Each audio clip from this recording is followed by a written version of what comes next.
Hi, everyone. My name is Orlando Dos Santos. I am the Senior Director of Academic Services for K-12 Inc. We are an online education company that services over 80 schools across the country, and virtual schooling is what we do. This video today is for all administrators out there who are converting to a virtual model, wondering how they can evaluate their teachers and virtual teaching. So I come to you today as a former high school principal of a virtual program.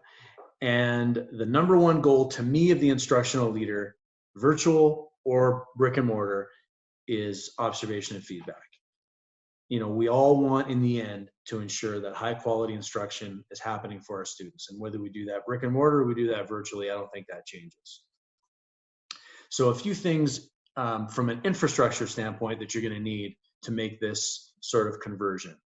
The first is a template for the documentation, whether it's informal or formal evaluation. So I'm assuming that if you're watching this video, you have something like this already that's either school, district, or state developed that maybe you're required to use for your teacher observations.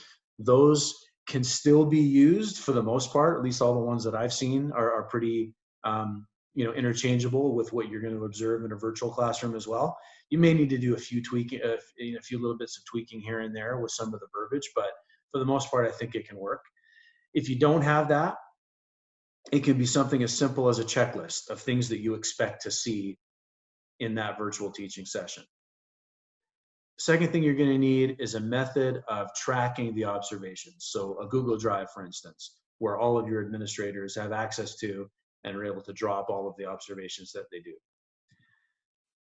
Another thing is training for those instructional leaders who are completing the observations. So an example of that might be inter-rater reliability activities, which you probably already do for your brick and mortar observations.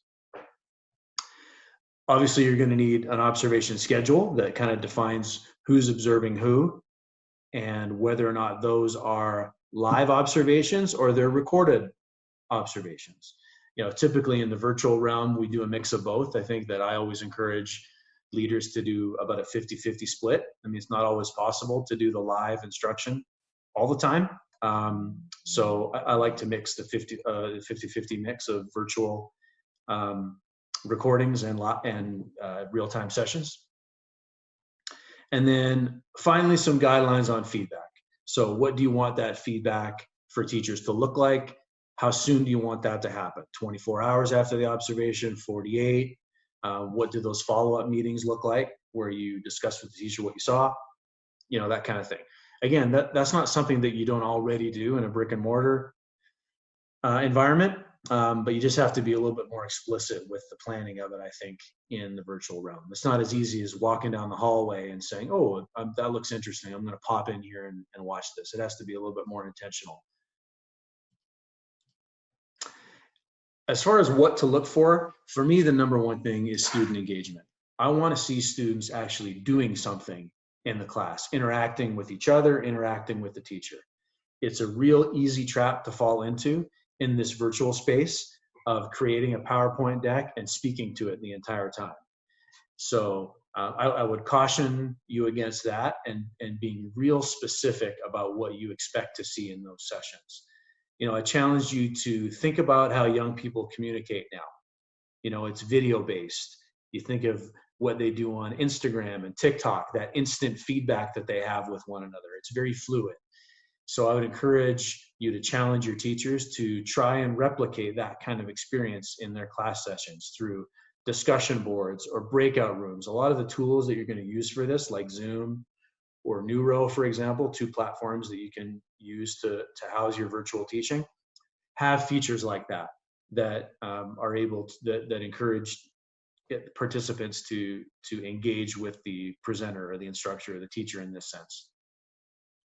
Now, I'm not saying that we as teachers have to juggle or breathe fire in sort of these attempts to keep the interests of students, but I do think we have to be cognizant of the way they interact and be realistic in the sense that if we're not making our sessions engaging, we're not giving them reasons to come back.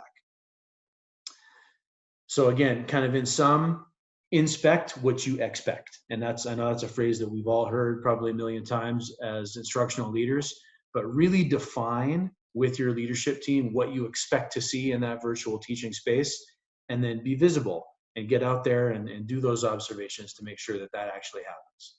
Hopefully that helps. Thanks for watching. A number of our K-12 Inc. experts have contributed a whole series of videos and webinars and how-tos on how to help all of you navigate through this transition to a virtual teaching space. Stay safe out there. Thanks.